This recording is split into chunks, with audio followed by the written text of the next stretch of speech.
사람이 만일 화목제의 제물을 예물로 드리되 소로 드리려면 수컷이나 암컷이나 흠없는 것으로 여호와 앞에 드릴지니 그 예물의 머리에 안수하고 회막문에서 잡을 것이요 아론의 자손 제사장들은 그 피를 제단 사방에 뿌릴 것이며 그는 또 그 화목제의 제물 중에서 여호와께 화제를 드릴지니 곧 내장에 덮인 기름과 내장에 붙은 모든 기름과 두 콩팥과 그 위의 기름 곧 허리 쪽에 있는 것과 간에 덮인 거풀을 콩팥과 함께 떼어낼 것이요 아론의 자손은 그것을 제단 위에 불 위에 있는 나무 위에 번제물 위에서 살을지니 이는 화제라 여호와께 향기로운 냄새니라. 만일 여호와께 예물로 드리는 화목제의 제물이 양이면 수컷이나 암컷이나 흠없는 것으로 드릴지며 만일 그의 예물로 드리는 것이 어린 양이면 그것을 여호와 앞으로 끌어다가 그 예물의 머리에 안수하고 회막 앞에서 잡을 것이요 아론의 자손은 그 피를 제단 사방에 뿌릴 것이며 그는 그 화목제의 제물 중에서 여호와께 화제를 드릴지니 그 기름 곧 미골에서 밴 기름진 꼬리와 내장에 덮인 기름과 내장에 붙은 모든 기름과 두 콩팥과 그 위의 기름 곧 허리 쪽에 있는 것과 간에 덮인 거풀을 콩팥과 함께 떼어낼 것이요 제사장은 그것을 제단 위에서 불사를 지니 이는 화제로 여호와께 드리는 음식이니라. 오늘 우리가 봉독한 이 말씀 가지고 화목제물의 제목으로 말씀의 은혜를 같이 나누겠습니다. 레위기 1장은 번제에 대한 말씀이고 레위기 2장은 소제에 대한 말씀이었습니다. 그리고 오늘 레위기 3장은 화목제에 관한 말씀입니다. 화목제물은 번제와 마찬가지로 소나 양이나 염소로 드릴 수 있었지만 비둘기로는 드릴 수 없었습니다. 왜냐하면 화목제의 특징은 제사 후에 공동체 식사로 그 제물을 먹었기 때문이고 비둘기는 나누어 먹을 수 없을 정도로 작았기 때문일 것입니다. 화목제는 또한 암컷과 수컷 구별이 없이 드릴 수 있었습니다. 번제는 전부 태워서 하나님께 드리는데 화목제물은 기름과 콩팥, 부위, 기름만 태워서 드리고 나머지 고기는 일단 제단에 두었다가 가슴과 우편 다리는 제사장과 성막에서 봉사하는 사람들이 가져갔고 그 나머지 드린 사람이 그 나머지는 가족과 가난한 이웃과 더불어 성막들에서 먹었던 그런 제사가 바로 화목제입니다. 이런 화목제는 하나님과 인간 사이에 그리고 성도와 성도 사이에 평화와 친교를 나타내는 그런 제사, 이게 바로 화목제입니다. 화목제는 베풀어 주신 하나님의 은혜에 감사한다는 뜻이 있으므로 감사제라고도 했고 간구와 소원이 이루어질 것을 믿고 바치는 서원이 있다 하여 서원제라고도 하였고 하나님께 대한 자기의 사랑을 표시하여 즐거운 마음으로 드리기 때문에 자원제 혹은 낙헌제라고도 불리기도 했습니다. 화목이라는 단어는 화합, 휴전이라는 뜻이 아니라 더 강한 기쁨, 행복, 번영 이런 뜻을 가지고 있습니다. 화목제는 그러므로 일종의 잔치입니다. 일종의 잔치. 구약의 성도들이 화목제를 드리고 그 제물을 먹으면서 잔치를 나누고 큰 기쁨을 가진 것입니다. 이것이 바로 화목제예요. 여러분, 이 화목제는 예수 그리스도의 대속의 죽음을 상징합니다. 구약의 성도들이 화목제물을 드리고 제물을 나누어 먹으면서 잔치하고 큰 기쁨 감사가 있었던 것처럼 신약의 성도는 예수 그리스도의 대속의 죽음을 통해서 구원을 얻고 그리고 그 구원을 통하여 기쁨과 감격을 갖게 되는 것입니다. 신앙생활이 바로 이런 것이죠. 우리는 예수 그리스도 안에서 화목을 누리는 기쁨과 감사의 삶을 살아야 할 줄 믿습니다. 그렇다면 우리 예수님이 우리의 화목제물이시라면 우리는 예수 안에서 어떤 복을 받아 누려야 하는가? 오늘 첫 번째 걸 나누고 내일 또 다음을 나누도록 하겠습니다. 먼저 첫째는 하나님과의 화평의 관계를 누리게 됩니다. 하나님께서는 인간과 화목하게 되기 위하여 화목제라고 하는 제사법을 백성들에게 허락하셨어요. 그래서 백성들이 제물을 드리고 하나님과 친교하게 되는 것입니다. 가져온 짐승에게 안수를 해요. 그러면 그 짐승과 제물을 드리는 사람과 일치가 되어 그 짐승을 잡아요. 그리고 그 죄가, 사람의 죄가 짐승에게 덮어져서 그 죄로 그 짐승이 죽게 되는 것입니다. 그리고 그 사람의 죄가 속해지는 그런 속죄의 역할도 있는 것이죠. 그런데 죄가 속해짐으로 화목이 된 것을 보여주는 것입니다. 로마서 3장 25절에 보면 이 예수를 하나님이 그의 피로써 믿음으로 말미암아 화목제물로 세우셨으니 이는 하나님께서 길이 참으시는 중에 전에 지은 죄를 간과하심으로 자기의 의로우심을 나타내려 하심이니 이렇게 말씀했어요. 여기 로마서에서 보니까 사도 바울은 예수님을 화목제물로 세우셨다. 우리의 죄를 용서하기 위하여 화목제물로 세우셨다. 그런데 여기 간과라는 단어가 나와요. 간과한다는 말은 그냥 못 본 채 한다 그런 뜻입니다. 그러면 하나님이 어떻게 죄를 그저 못 본 채 지나가느냐. 그런데 못 본 채 지나간 것이 어떻게 자기의 의로우심을 나타내는 것이냐. 이렇게 생각해 볼 수가 있는 것입니다. 여러분, 그러므로 우리의 죄가 어떻게 간과되었는지 알아야 합니다. 그것은 그의 피로써 믿음으로 말미암아 예수를 화목제물로 세우심으로 우리의 죄가 그리고 덮어졌다 그런 말씀입니다. 우리의 하나님은 공의로우신 하나님이십니다. 그래서 죄를 멸하셔야 하는 하나님이에요. 또한 그는 사랑의 하나님이시므로 죄를 간과하시는 하나님이에요. 이 하나님의 공의와 사랑이 하나님의 지혜로 십자가에서 온전히 이루어지는데 어디에서 이루어지느냐? 화목제물 되신 예수 그리스도 안에서 이루어지는 줄 믿습니다. 예수님이 화목제물 되셨다. 예수님이 참 하나님과 참 인간으로 이 땅에 오셔서 그 공의를 다 이루시고 그분이 참 인간으로 우리에게 하나님의 사랑과 긍휼을 온전히 우리에게 베풀어 주시는 줄 믿습니다. 예수님이 화목제물이 되셨다고 하는 것은 예수 안에서 그의 피로 말미암아 우리의 죄가 사해졌다. 그래서 죄 용서 받았다. 그래서 하나님과 화목하게 되었다. 그런 뜻이 되는 것입니다. 예수님이 우리의 화목제물이 되었다는 것은 우리가 마지막 받을 마지막 하나님의 진노의 심판을 예수님이 십자가에서 그의 행위로 다 받으셨다. 그러므로 하나님과 우리 사이에 화목이 되었다. 그런 뜻이 되는 것입니다. 에베소서 2장 13절 이제는 전에 멀리 있던 너희가 그리스도 예수 안에서 그리스도의 피로 가까워졌느니라. 그는 우리의 화평이신지라 둘로 하나를 만드사 중간에 막힌 담을 허시고 그랬어요. 그의 피로 막힌 담을 허셨어요. 그의 피로 율법의 모든 요구를 이루셨어요. 그의 피로 원수된 죄를 십자가로 멸하셨다 하는 말씀입니다. 여러분, 그런데 사도 바울은 그러므로 이 십자가 이외에 결코 자랑할 것이 없다 그렇게 하였고 그 십자가를 위하여 모든 것을 잃어버리고 나머지는 다 배설물로 여기고 그리스도를 얻고 그 안에서 발견되려 함이라 이렇게 빌립보서 3장에서 말씀하고 있습니다. 그러면 잃어버린다는 것은 단순히 잃어버린다는 것이 아니라 희생, 대가를 지불한다는 의미예요. 그러니까 더 좋은 걸 얻기 위하여 덜 중요한 것을 포기한다. 그런 의미가 되는 것입니다. 예수 그리스도의 십자가는 화평이에요. 우리의 화목제물입니다. 그로 인하여서 온 것은 하나님과의 친교, 하나님과의 교제, 화평이에요.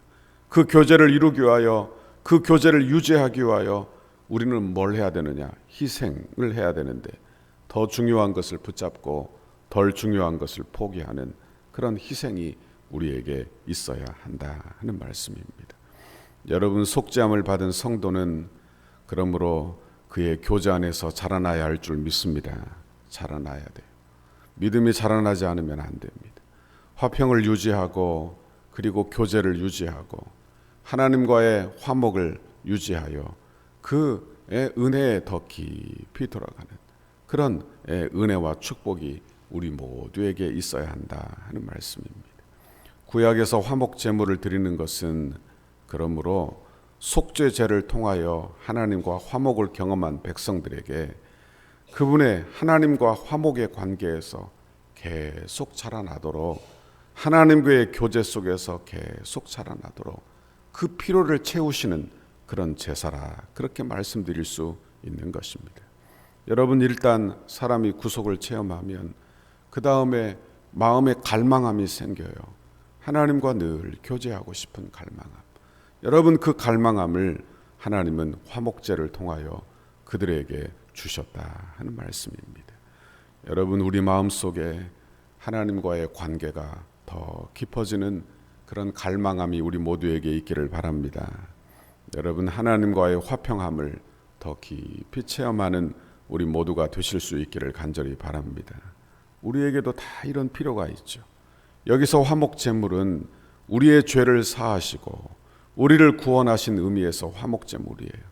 또한 구약의 화목제물이 그들에게 속죄받은 성도들에게 화목의 깊이를 더한 것처럼 우리도 예수의 피로 말미암아 구속함을 받고, 그리고 우리도 성찬에 참여하고, 그리고 예수님의 거룩한 교제를 나눔으로 말미암아 그 십자가의 깊이가 더 깊어지는, 그분과의 교제가 더 깊이 누려지는 저와 여러분의 신앙생활이 다 되시기를 간절히 바랍니다.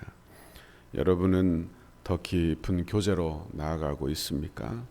우리의 화평함을 이루기 위하여 여러분, 우리는 늘 은혜 아래 머물고자 하십니까? 오늘 하루도 그 화평함과 그 은혜를 더 깊이 누리기를 간절히 바랍니다. 그 화평함을 누리기 위하여 애를 쓰고 사는 저와 여러분의 신앙생활이 다 되시기를 바랍니다. 오늘 하루도 용기 내어 삽시다. 오늘 하루도 믿음으로 삽시다. 그리고 세상 마음으로 살지 말고 하나님 주시는 믿음으로 살고, 화평함을 이루기 위하여 애쓰고 살고, 은혜를 유지하기 위하여 애쓰고 살고, 그래서 화목함을 더 깊이 경험하는 저와 여러분의 신앙생활 모두가 되시기를 주님의 이름으로 축원합니다. 기도하겠습니다. 하나님 아버지, 고맙고 감사합니다. 하나님의 귀한 말씀 우리에게 주시며 우리 안에 예수 그리스도께서 화목제물이 되어서 하나님과의 화평을 누리게 하시고, 하나님과의 화평을 더 깊이 누리기를 원하시는 내 아버지를, 아버지 음성을 듣도록 인도하시니 감사합니다. 하나님, 내가 누린 하나님이 주신 하나님과의 화평, 그 교제가 하나님 날이 갈수록 더 깊어지게 해주시고, 날이 갈수록 하나님 더 깊은 단계로 들어가게 해주시고, 그래서 주님 더 사랑하게 해주시고, 주님과의 교제가 더 깊어져서 주님 사랑하고 주님 사랑하는 그 마음 때문에 우리의 모든 사역과 우리의 모든 생활이 이어지도록 주여 긍휼과 은혜를 베풀어 주옵소서. 오늘 하루도 예수님 사랑하는 마음으로 살게 해주세요. 그 마음으로 하나하나 모든 일 판단하게 해주세요. 우리 예수님이 우리의 왕 되어 주옵소서. 감사합니다. 예수님 이름으로 기도하옵나이다. 아멘. 우리를 향한 주님의 뜻을 이루셔서 100대 기도문, 주일 교회 지도자들을 위해, 월요일 건축에 앞장선 지도자를 위해 5페이지입니다. 하나님의 보내심을 받은 종으로서 주님의 뜻만을 추구하며 이루어가는 목자가 되게 하시고, 남양주 일대와 민족과 세계를 살리는 지도자가 되게 하옵소서. 성령의 능력과 말씀이 충만한 교회가 되도록 이끌어갈 영적 지도력을 더하여 주셔서 새로운 시대를 여는 영적 지도자가 되게 하옵소서. 담임 목사님에게 영육 간의 강건함을 허락하시고 성령 충만으로 사역을 감당하게 하옵소서. 맡겨주신 사역을 감당하실 때 하늘의 지혜와 능력으로 붙잡아 주시고 온 교회에 주님의 비전을 세워가기에 부족함 없이 능히 감당하게 하옵소서. 하나님의 역사를 읽는 영적 통찰력과 분별력, 그리고 섬김의 지도력을 주시고 다윗에게 주셨던 성전 건축에 대한 사모함과 열정, 더 나아가 솔로몬에게 주셨던 기쁨과 헌신, 지혜로 충만하게 하셔서 건축의 모든 과정을 감당하게 하옵소서. 주님의 영광스러운 몸된 교회를 위해 앞장서서 섬기시는 장로님들에게 독수리 날개치며 올라감 같은 피곤치 않는 세임과 능력을 주시고 가정과 생업 위에 주님의 은혜를 넘치도록 부어 주옵소서. 기도의 자리를 무릎으로 감당하게 하시고 겸손하고 진실한 섬김의 모습으로 성도들에게 섬김의 본이 되게 하소서. 장로님들이 먼저 풍성한 은혜를 체험하게 하시고 기도와 눈물과 헌신의 역사가 이루어지게 하옵소서. 장로님들의 영과 육을 강건하게 지켜주시고 한 마음으로 기도하는 중에 주님의 비전을 보게 하셔서 어떤 역경과 시련 앞에서도 힘차게 전진하는 믿음을 주옵소서. 건축을 위해 수고하시는 장로님들이 건축의 모든 과정에서 존경과 신뢰를 받는 은혜의 주인공이 되게 하옵소서. 안수지사님과 권사님에게 자원하는 심령을 물붓듯이 부어주셔서 헌신과 충성으로 섬기게 하시고 성전 건축의 모든 과정이 기도와 무릎으로 세워지는 교회 되게 하옵소서. 건축의 모든 일에 앞장서서 믿음의 세대를 잇는 영적 구심점의 역할을 감당하게 하옵소서. 여호수아와 갈렙과 같은 믿음의 눈으로 늘 긍정과 헌신의 마음으로 끝까지 달려가게 하셔서 주님을 향한 감사와 찬송의 고백이 끊이지 않게 하옵소서. 건축 기간에 하늘의 영광과 천국의 기쁨을 맛보게 하시고 한 번뿐인 인생을 하나님의 영광을 위하여 주의 거룩한 비전과 소명을 따라 살게 하옵소서. 믿음의 기초 위에 기도와 헌신의 벽돌을 쌓아 올리며 주님의 몸된 교회를 이루어가게 하시고 안수지사님, 권사님들의 가정과 생업 위에 주님의 은혜와 보호하심이 넘쳐나게 하옵소서. 건축을 위해 가장 앞장서서 섬기시는 건축위원장 장로님께 영육간의 강건함을 허락해 주옵소서. 기도하는 내용마다 충만하게 응답해 주시고 실무를 감당할 때마다 돕는 일꾼들을 허락하옵소서. 기초를 닦고 뼈대를 세우며 공간을 아름답게 채워나가는 모든 과정에서 건축위원회와 모든 업체를 잘 조율할 수 있는 지혜와 지도력을 주옵소서. 시대를 읽는 통찰력과 통정적 사고, 다음 세대를 볼 수 있는 눈, 그리고 작은 일을 보는 눈도 주옵소서. 맡겨주신 일을 끝까지 감당할 수 있는 건강을 주시고 가정 가운데 은혜와 사랑이 충만케 하셔서 거룩한 일에 앞장서는 은혜가 있게 하옵소서. 주님께서 건축위원회와 소위원회의 머리가 되시며 위로부터 임하는 지혜와 지식과 능력으로 충만하게 하옵소서.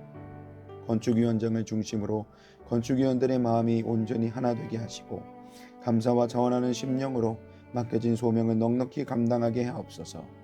건축위원들에게 갑절의 영감과 최고의 전문성을 주셔서 덕소교회의 건축이 한국교회사의 한 면을 장식하게 하옵소서.